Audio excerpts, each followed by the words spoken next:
অখিল গগৈ পুনৰ বিধায়ক হোৱাটো বিচাৰিছে মুখ্যমন্ত্ৰীয়ে। নহলে মুখ্যমন্ত্ৰীয়ে মিছ কৰিব অখিল গগৈক।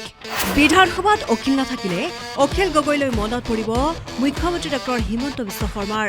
শিৱসাগৰত অখিল গগৈক লগ পাই কি দেখিলে মুখ্যমন্ত্ৰীয়ে? অখিল গগৈক ৰাইজে কি বুলি সম্বোধন কৰা দেখা পালে মুখ্যমন্ত্ৰীয়ে শিৱসাগৰত? অখিল গগৈক নিৰ্বাচন খেলিবলৈ সমষ্টি নিৰ্ধাৰণ কৰি দিলে মুখ্যমন্ত্ৰীয়ে। সমাগত বিধানসভা নিৰ্বাচনক কেন্দ্ৰ কৰি তৎপৰ হৈ পৰিছে শাসক বিৰোধী। প্ৰতিটো ৰাজনৈতিক দলেই ৰাজনৈতিক কুচকাৱাজ চলাই থকাৰ মাজতে বুধবাৰে শিৱসাগৰত একেখন মঞ্চতে দেখা গ'ল অখিল গগৈ আৰু মুখ্যমন্ত্ৰী ডক্টৰ হিমন্ত বিশ্ব শৰ্মাক।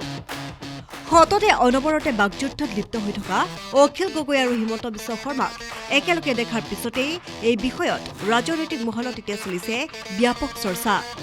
কিন্তু বুধবাৰৰ এই সভাত অখিল গগৈক লগ পাই মুখ্যমন্ত্ৰী ডক্টৰ হিমন্ত বিশ্ব শৰ্মাই অনুভৱ কৰিলে অখিল গগৈ সন্দৰ্ভত কিছু কথা। মুখ্যমন্ত্ৰীয়ে ইয়াৰ পিছতেই অখিল গগৈক নিৰ্ধাৰণ কৰিবলৈ গ'লে নামনি অসমৰ এটা সমষ্টি, যিটো সমষ্টিৰ পৰা অখিল গগৈ হ'ব পাৰিব জয়ী। শিৱসাগৰ সমষ্টিবাসীৰ মনৰ পৰা ইতিমধ্যে অখিল গগৈ ওলাই গৈছে বুলি মুখ্যমন্ত্ৰীগৰাকীয়ে অখিল গগৈক কৰে কটাক্ষ।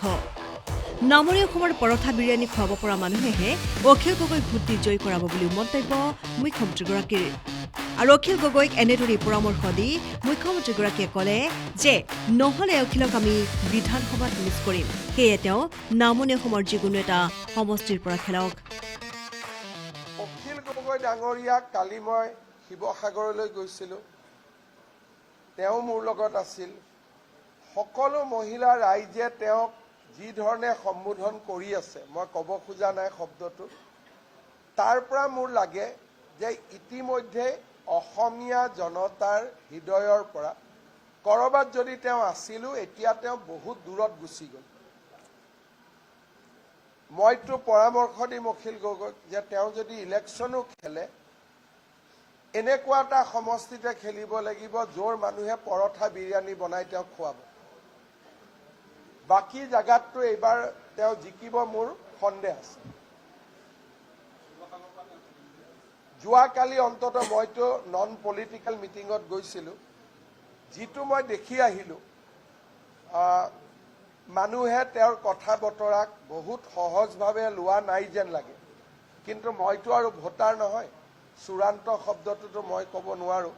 কিন্তু মোৰ যিটো ধাৰণা মই দেখি আহিলোঁ, মই যদি অখিলক লগ পাওঁ, মই এইটোৱে পৰামৰ্শ দিম যে নামনি অসমৰ কোনোবা এটা চিটত য'ত নেকি তেখেতক ভাল পোৱা মানুহবিলাক আছে, তাতে তেওঁ এটা চিটত খেলিব লাগে। নহ'লে বিধানসভাত আমি তেওঁক মিছ কৰিম।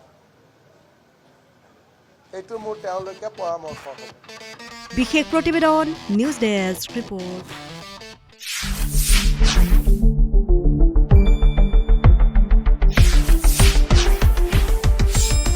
শুদ্ধ আৰু বিস্তৃত বাতৰিৰ বাবে চাই থাকক নিউজ ডেস্ক ৰিপৰ্ট।